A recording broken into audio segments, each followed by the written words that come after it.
Hey guys, I'm back, and today I'm gonna share a pot bake recipe with you guys. And I've searched all throughout the web looking for a pot bake recipe because my mom used to always make this for me when I was younger. And when I couldn't find it, I called my mom to ask her how to do it. So I wanted to share this with you guys because I know a lot of people probably they're in the same situation as me, wanting to know how to make it, and you can't find it on the internet. So I hope you guys enjoy this one. Let me know what you think. So the first thing you're gonna need is 2 cups of all-purpose flour, and I sifted it so that it doesn't have any clumps or lumps in it.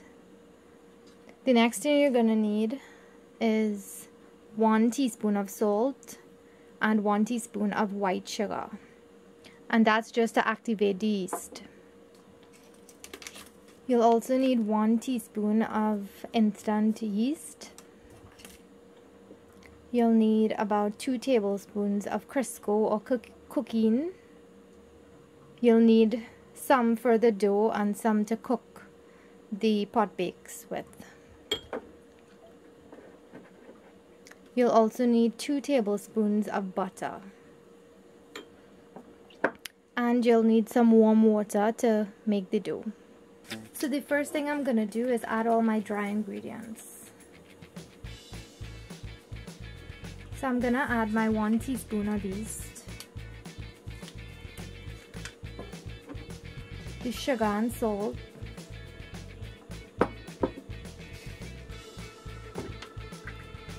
and I'm just gonna let that stir for a little bit.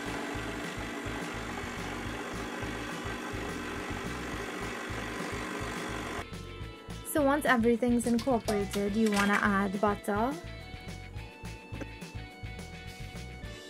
So you can cut your butter up into smaller pieces.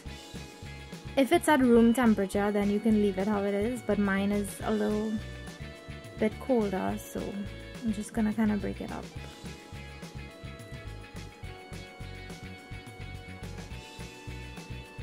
And you also want to add about 1 tablespoon of Crisco or cooking.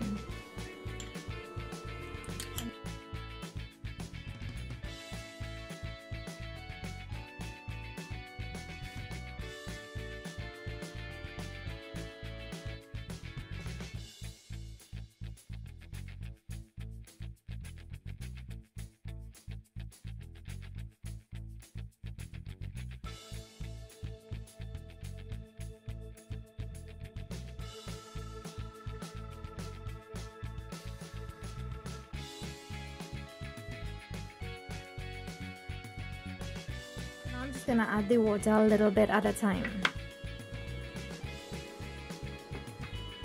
You don't want to add too much water because you don't want your dough to get too soft.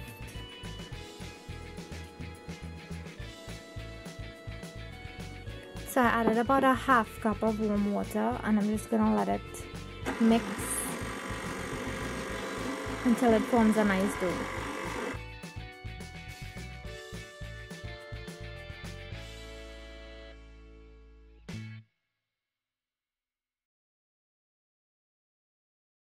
So I'm gonna add a little bit more, about a 1/4 cup, and I'm just gonna let it mix again.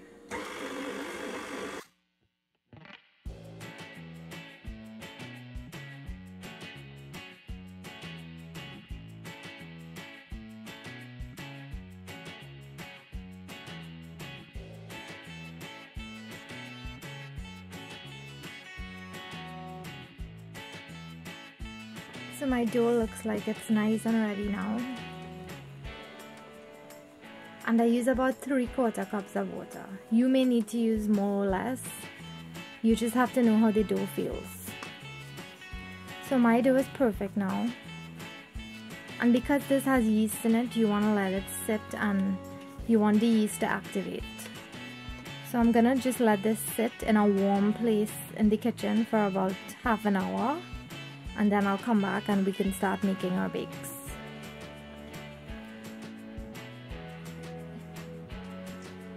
So it's been about 45 minutes and it's doubled in size. Now what I'm gonna do is just separate it into two smaller doughs.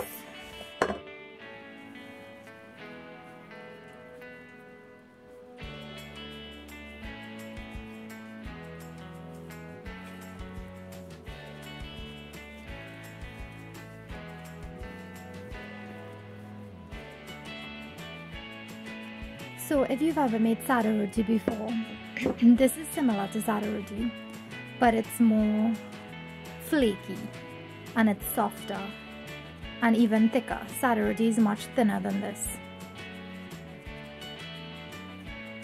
So what we want is a really thick bread kinda. It's between a roti and a bread.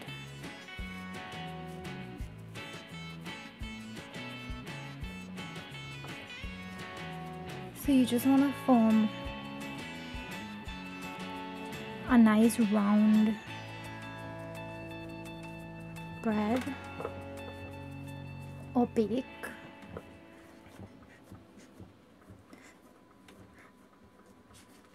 And I'm gonna be cooking mine in a frying pan. You can cook it in a pot or even on your tower or your griddle.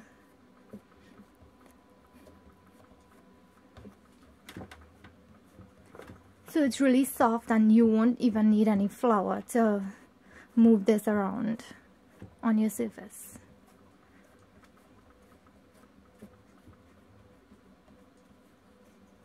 So I think this is a good size. It's not too thin and it's not too thick. So I put my pan on medium heat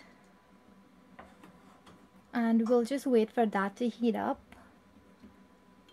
And you want to get your reserved Crisco at this time, because we're gonna put a layer of this in our pan and then we're gonna put a layer on top of the bake.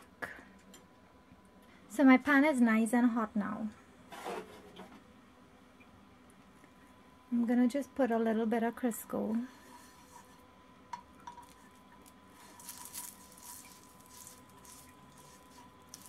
Just so that the bake gets really nice and crispy on the outside.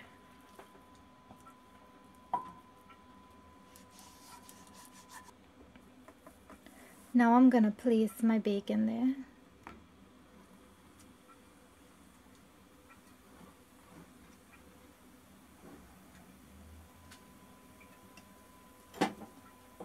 And I'm gonna put a nice coating of the Crisco on top.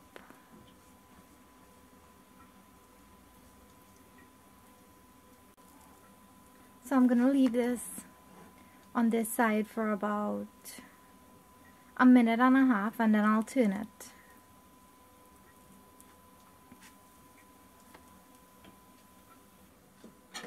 So I'm gonna turn it now.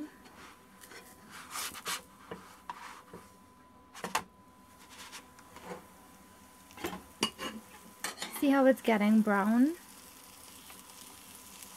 Now I'm gonna cover it.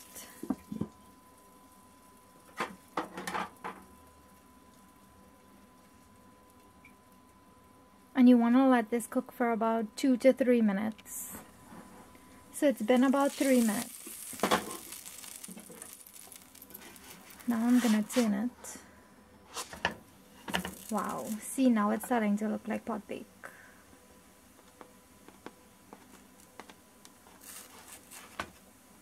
And you want to cover it because you want the inside to cook really well. When you're making roti, it's much thinner.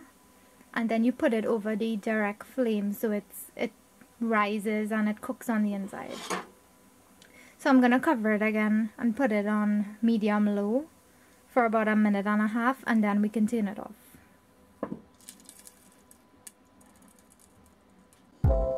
So it's been a minute and a half and I think my pot bake is ready.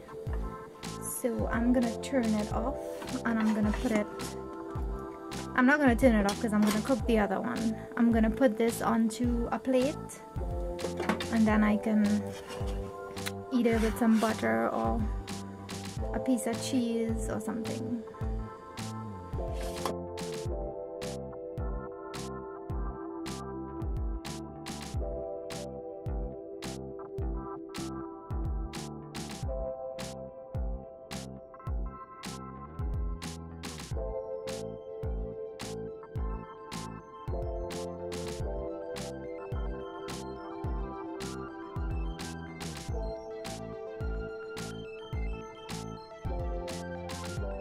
bakes are all done, and now I'm gonna cut it and show you what it looks like inside.